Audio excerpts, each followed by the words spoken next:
Hello guys, welcome to our YouTube channel. তো আজকে আমরা চিন্তা করলাম আপনাদের সাথে একটু লং হোক শর্ট হোক একটা ভিডিও শেয়ার করতে। তো আজকে হচ্ছে আমি আর ঋতিরিদি কি করব? আমরা ডিম ভাজি করব, ডিম মাটির চুলায়। সেটাই। তো নোয়াখালী শীতের সাথে এখন আমরা মাটির চুলায় ডিম ভাজি করব, আর তুমি দেখো। তো গাইস, আমি ফার্স্টে কুপিবাতিটা ধরিয়ে নিলাম। নোয়াখালী ভাষায় বা গ্রামে এটা কুপিবাতি বলে, আমি জানি না অন্য জায়গায় কি বলে, তোমরা কমেন্ট বক্সে জানাইতে পারো। সেটাই। আর মাটির চুলা, এটা একটু আগে ভাত রান্না করা হয়েছিল, এখন আমি আবার একটু জ্বালাই ডিমটা ভাজি করব। এই যে আমাদের চুলা জ্বালানোর প্রসেস। হঠাৎ করে ডিম ভাজি খাইতে চাইলে যা হয় আর কি। হ্যাঁ,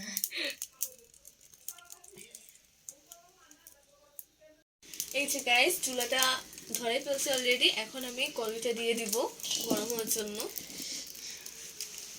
আর কড়াইয়ে তেল দিয়ে দিব। যেহেতু দুইটা ডিম ভাজি করতে হবে, নিচ থেকে তেল বলে ফেলছি, তাই সেরকম পরিমাণে একটু তেল দিয়ে নিলাম। তেলটা গরম হইতে হতে এখন আমি ডিমটা রেডি করে নিই। আর এরকম ডিম শীতকালে এরকম চুলার পাশে বসে ডিম ভাজিটা একদম অনেক এক্সাইটিং একটা ফিলিং, কারণ এরকম আগুনের তাপে একটু মানে গরম গরম লাগে আর কি। আরও গ্রামের ওয়েদার। হ্যাঁ সেটাই, মানে একদম ডিফারেন্ট। সো গাইস, এখন হচ্ছে আমি পেঁয়াজটা দিয়ে দিলাম। পেঁয়াজগুলোকে এভাবে হাত দিয়ে করে নিলে খেতে আর একটু বেশি মজা লাগে আর কি। তাহলে পেঁয়াজগুলো একটু তাড়াতাড়ি মুজে যায় আর কি, নইলে পেঁয়াজগুলো খাইতে ভালো লাগে না। সেটাই, বেশি আবার গোটা গোটা থাকলে আবার ভালো আর লাগে না। ডিম ভাজি যে একটু ঝাল না হইলে তো ভালোই লাগে না। সেটাই। আর আপনারাও কিভাবে ডিম খেতে পছন্দ করেন আপনাদের আমাদেরকে সেটা জানাবেন, কারণ অনেকে সিদ্ধ করে খায়, পোস্ট করে খায়, পোস্ট অনেকে করে খায়। খাবল, এক একজনের এক এক রকম ভালো লাগে আর কি। সেটাই। আমি ফার্স্টে মরিচটা দিয়ে দিচ্ছি একটু বেশি করে। দেখতেই পাচ্ছ কতটা লাল হয়েছে। আমরা আবার একটু ঝাল বেশি খাই, আপনারা ঝাল কমও খেতে পারেন। ডিম ভাজি এমন একটা জিনিস যেটা আমরা সকালে, নাস্তায়, দুপুরে, তারপরে হচ্ছে যে সন্ধ্যায় সবসময় খাইতে পারি। সেটাই। ডিম ভাজি হচ্ছে মুডের উপর ডিপেন্ড করে। এখন আমি এখানে লবণ দিয়ে দিব, যেহেতু দুইটা ডিম ভাজি করছি একটু বেশি লবণ লাগবে।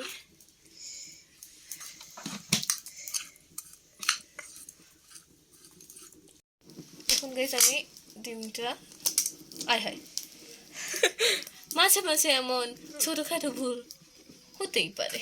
সেটাই, এটা কোনো বড় ব্যাপার না। এটা একদম পারফেক্টলি গেছে। ওইটা আবার আমার সাথে একটু বেয়াদবি করছে। ওই ভাঙাটা রিক্তিটি দিয়ে রেখে ভালোটা আমি মোটেও না। অবশ্যই, এটা আমাদের ভিউয়ার্সরাই জানে। সেজন্যই তো কে এটা ডিম ভাজি করতেছে দেখবে না, ক্যামেরাম্যানের কথাও দেখতে হবে। কিছু বললাম না। সো গাইস, এই যে দেখো ডিমটা অলরেডি রেডি। এখন ভাজবো। তেলটাও গরম হয়ে গেছে, দিয়ে দিই।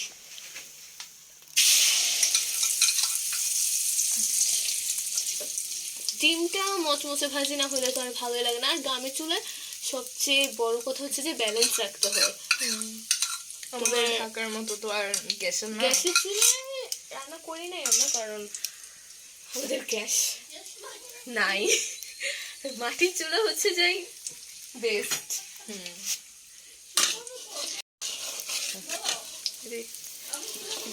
গাইস, আমাদের এখানে একটা ভূত আছে, হঠাৎ হঠাৎ ডিস্টার্ব করে।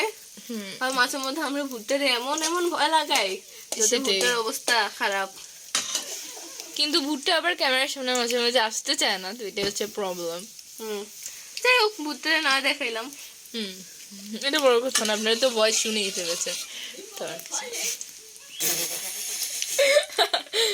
মানে গাইজ দেখেন, মানে ভুট্টে কতটা ফানি।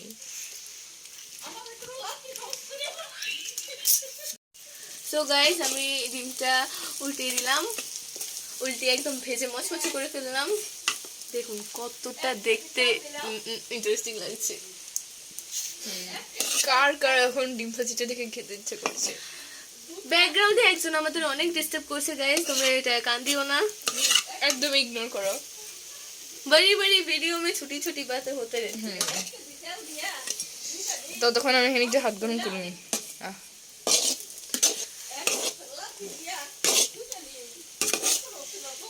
সো গাইস আমাদের ডিম ভাজিটা দেখুন ডান। আমাদের মচমচে ডিম ভাজি এখন ডান হয়ে গেছে, এখন আমাদের পেটে চলে যাবে এটা। অবশ্য পেটে যাওয়াটা খুবই দরকার, নাহলে এত কষ্ট করে ভেজে কি লাভ।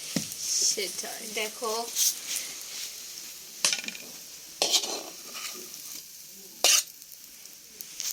দেখো গাইস আমাদের মচমচে ডিম ভাজি কতটা লোভনীয় লাগছে গাইস, দেখুন।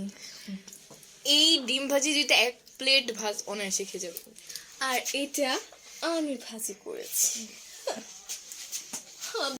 আর আমি সঠিক অ্যাঙ্গেল থেকে ভিডিও করেছি, এই জন্য তো ভিডিওটা এত সুন্দর হয়েছে, ঠিক না গাইস? সো গাইস এখন হচ্ছে আমাদের খাওয়ার পালা। আপনাদের যদি আমাদের এই ডিমের ভিডিওটা ভালো লাগে থাকে তো অবশ্যই লাইক কমেন্ট শেয়ার করে